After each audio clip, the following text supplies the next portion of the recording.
ये घटना 2018 की है, जो मेरी दोस्त पूजा के साथ हुई थी। वो अपने भाई के साथ कलकत्ता शिफ्ट हो गई थी। वहां उन लोगों ने एक 2 BHK फ्लैट रेंट पे लिया था। पूजा के साथ उसकी एक दोस्त भी रहती थी, जो उसके साथ ही जॉब करती थी। और पूजा का भाई पास ही एक कॉलेज में ग्रेजुएशन पूरा कर रहा था।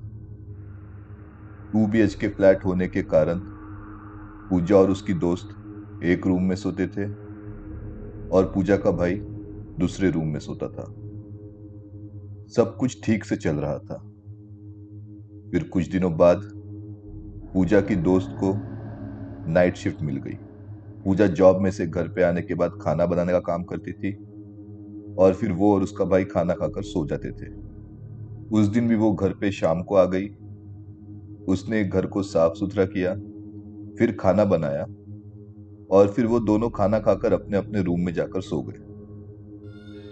बेड पर पड़े पड़े पूजा ने थोड़ी देर अपने मोबाइल में इंटरनेट सर्फ किया। फिर मोबाइल को चार्जिंग पे लगाकर वो सो गई। फिर आधी रात को एक आवाज से उसकी नींद खुल गई। वह आंख मलते हुए उठी और आवाज सुनने लगी। आवाज बहते पानी की थी। उसने सोचा कि बाथरूम में नल खुला रह गया होगा। वह बिस्तर से नीचे उतरी और तभी उसके पैरों को ठंडे पानी का एहसास हुआ और वो चौंक गई। उसे समझा कि नल सिर्फ शुरू नहीं है, बल्कि नल शुरू रहने के वजह से पूरे घर में पानी भी भर गया है। वह गुस्से में कमरे से बाहर निकली। वह यह सोचकर और भी गुस्सा हो रही थी कि उसके भाई के वजह से पूरे घर में पानी भर गया है। वो अपने भाई के रूम में गई और उसने वहां देखा कि उसका भाई गहरी नींद में सोया था। उसे इस तरह सोता देख उसे थोड़ी हैरानी हुई, क्योंकि वो हमेशा गद्दा जमीन पर बिछाकर सोता था। आज भी वह जमीन पर ही लेटा हुआ था और उसका गद्दा पानी से पूरी तरह भीग चुका था। उसका गद्दा पूरी तरह से भीग जाने के बाद भी वह उठा नहीं था। पूजा ने उसे बहुत पुकारा, पर वो नहीं उठा। हाथ हिलाकर जगाने की कोशिश की, पर उससे भी उसने कोई जवाब नहीं दिया। यह सोचकर कि वह इतनी गहरी नींद में कैसे सो सकता है, उसने उसका नाम जोर कर चिल्लाया और उसे जगाने लगी, लेकिन वह नहीं हिला। अंत में वह एक झटके के साथ उठा, क्योंकि पूजा ने उसे बहुत तेज आवाज दी। और जैसे ही वो उठा, उसने पूजा को गले लगा लिया और वो रोने लगा। पूजा को पता नहीं लग रहा था कि क्या हुआ है।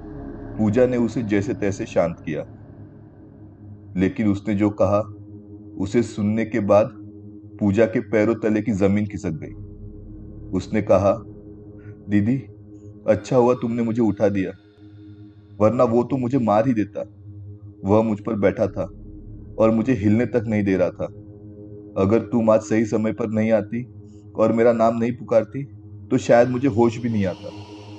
उसने मुझसे कहा कि तुम अपनी बहन को जाके मार दो, पर मैं उसकी बात सुन नहीं रहा था, इसलिए उसने मुझे जकड़ के रखा था।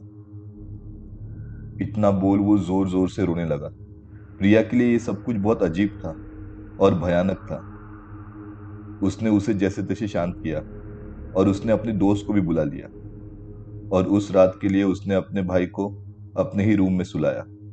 उसने फिर भाई के रूम का बाथरूम चेक किया, पर वहां भी नल शुरू नहीं थे।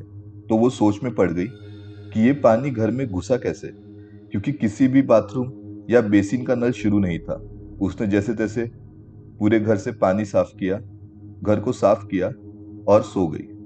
दूसरे दिन उसका भाई बहुत डरा हुआ था, तो पूजा ने उसे बहुत समझाया और आगे के 2-4 दिन उसने घर में एक छोटी सी पूजा की। पर यह सब इतने में ही रुकने वाला नहीं था। पूजा होने के बाद कुछ दिन सब कुछ शांत था, और कुछ दिनों बाद फिर बीच रात में पूजा की नींद खुली। उसे लगा यह सब काम का टेंशन होगा, और उसने इन सबको नजरअंदाज किया और वो सो गई। पर फिर एक रात जो हुआ वो बहुत अजीब था। बीच रात ही उसकी नींद खुल गई। उसने अपनी आंखें खोली, पर उसका शरीर पूरी तरह से किसी ने जकड़ रखा था। वो अपने शरीर में हलचल ही नहीं कर पा रही थी, जैसे किसी ने उसे एकदम जोर से पकड़ा हो और उसके ऊपर ही बैठा हो। वो सिर्फ अपनी आंखें हिला पा रही थी। वो चिल्लाना चाहती थी, पर चिल्ला भी नहीं पा रही थी।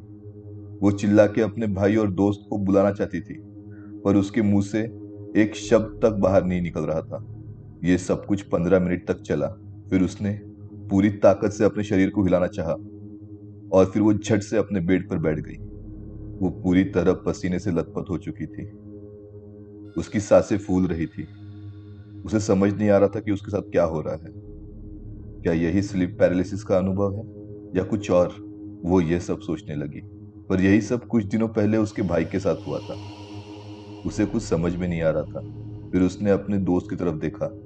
वो अच्छे से एकदम शांत सो रही थी, जैसे कि कुछ हुआ ही ना हो। फिर वो उठ के अपने भाई के रूम में गई। वो भी एकदम शांत सो रहा था, पर उसे ये महसूस हो रहा था कि उसके साथ जो हो रहा है वो कोई साधारण बात नहीं है। और ऐसा ही चलता रहा तो उन तीनों में से किसी की जान को खतरा हो सकता है। इसलिए उसने अगले दिन ही फ्लैट छोड़ने का निर्णय लिया।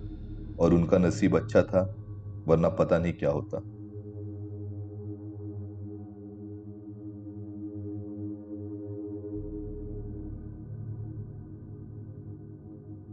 आपको ये कहानी पसंद आई है तो वीडियो को लाइक करें और चैनल को सब्सक्राइब करें। आपको हमारे नए वीडियो के नोटिफिकेशन मिलते रहे, इसलिए बेल आइकन को क्लिक करें। अगर आपके पास ऐसी कोई कहानी है तो डिस्क्रिप्शन पे दिए ईमेल आईडी पर हमें मेल भेजें।